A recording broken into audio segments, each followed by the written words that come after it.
or if I'm going to go breaking ball, I'm going to freaking snap this thing off. It's going to be the nastiest breaking ball everyone in the stadium's seen.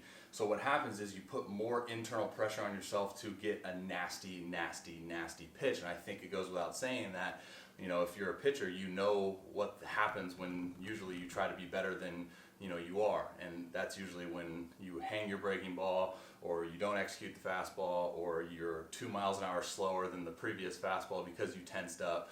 Now, the thing that I want to talk about is like finding some sort of cue within yourself when you do get into these 0-2 counts to, you know, stay within yourself. My whole thing is just like staying the same, even keel.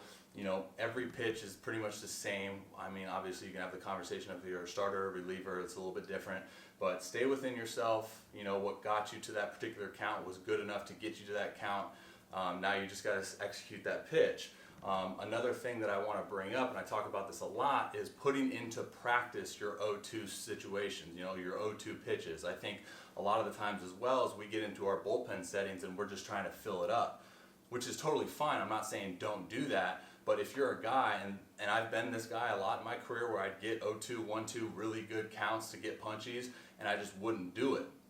And I realized that my practice, my flat grounds and my, you know, my bullpens, that all that time was being spent filling up the zone and hitting corners and all that, which is great. But then you get into a game and it's like now you're wanting to bounce that curveball. You want to go that glove side down slider. You want to throw that up and in heater. You know, you want to do all these things that you haven't really necessarily practiced, you know, leading up to that game. So another thing that I would encourage you guys to do is look at your practice. You know, are you having bullpens where you're being game-like and you're getting into those situations where, like, okay, we're going to go 5 pitches here. All of these pitches are 0-2. All right, we're going to start it off with, you know, fastball up and in. Then we're going to go curveball down, block this one. Now we're going to go slider down and away.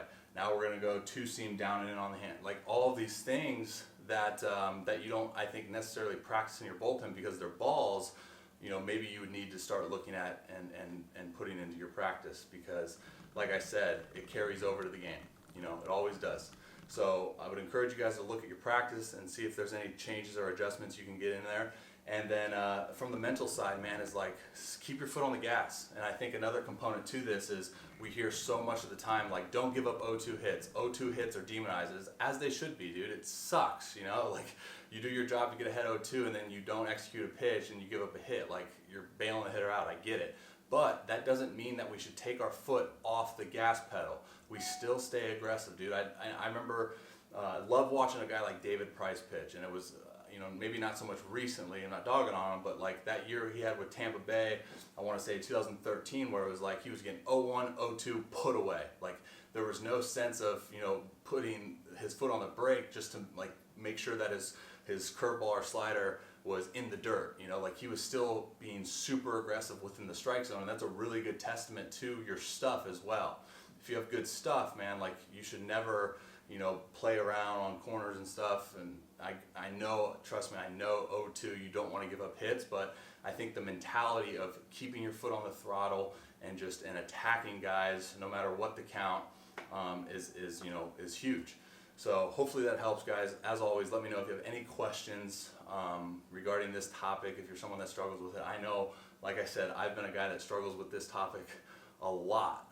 Trust me, a lot. And I think for me, it was a you know, practice component there, and it was a mental component too, where I would try so hard, you know, not to give up the 0-2 hit, that in reality that was affecting me big time, because now, you know, subconsciously I was kind of taking my foot off the gas just a little bit, put it a little bit on the brake, because I wanted to execute that perfect ball in the dirt. But, you know, it's an uncompetitive pitch because, you know, a lot of the times it's a ball out of the hand. Stay competitive, keep your foot on the throttle. If you get beat on a well-executed pitch, man, turn the page. I know it's easier said than done, but the 0-2 pitch, it's huge.